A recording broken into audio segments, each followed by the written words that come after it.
Let's just be honest about something no one likes to say out loud. Most of us want to be someone else.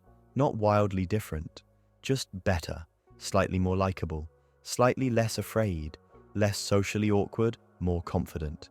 We want to be the kind of person who walks into a room and doesn't immediately scan for the nearest exit.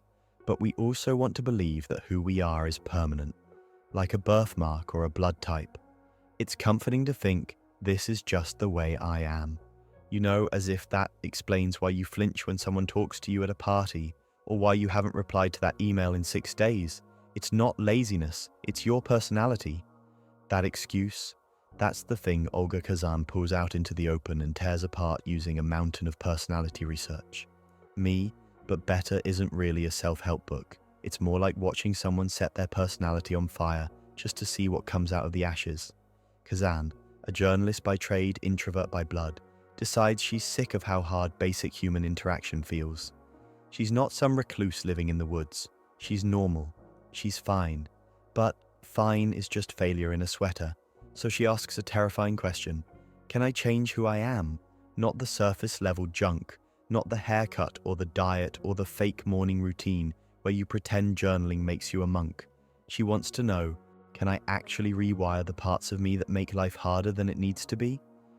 She takes on extroversion like it's Everest, makes a plan, starts tracking every little act of social courage, sparking conversations, speaking up at meetings, doing the things that would make most introverts want to crawl inside their own skin and disappear.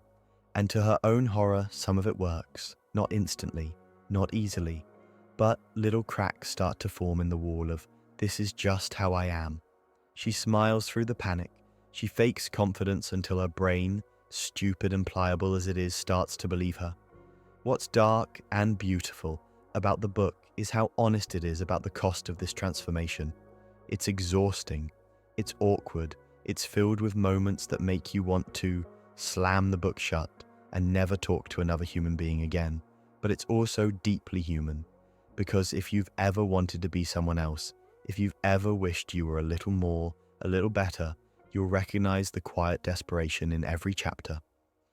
The science she brings in isn't some shallow TED Talk fluff. This is decades of personality research boiled down to a single uncomfortable truth. Your personality isn't fixed, it's just practiced. You've been repeating the same behaviors, the same reactions for so long that they've fossilized into identity. But habits can be broken, traits can be bent. The person you are is just the person you've been rehearsing. Change the rehearsal, change the act. That sounds nice, but here's the twist that Khazan doesn't sugarcoat. Changing sucks. It's not glorious, it's not empowering, it's humiliating. It makes you feel fake. It makes you miss the version of yourself who didn't try, who could at least say, well, I'm being authentic. But authenticity is overrated. Being yourself is great if you like who that is. If not, it's just a polite way of giving up. What she learns, what she proves, is that change is real, but it's not magic. It's repetition. It's discomfort. It's pushing through social interactions that feel like stepping on Legos with your soul. And over time, something changes. Not everything, but enough. Enough to function better. Enough to stop running from rooms and start staying in them. Enough to ask for what you want, instead of hoping someone notices you want it. What makes Me But Better matter is that it doesn't sell you a fantasy. Khazan doesn't end up a radiant extrovert, throwing parties and giving TED Talks in stilettos. She just gets better, slightly more capable, slightly more in control. And somehow that's more powerful than any fairy tale, because it's real, because that's what most of us want. Not a miracle, just a little more space to breathe inside our own heads. You don't finish this book thinking, wow, I want to be her. You finish thinking, maybe I don't have to be stuck being me.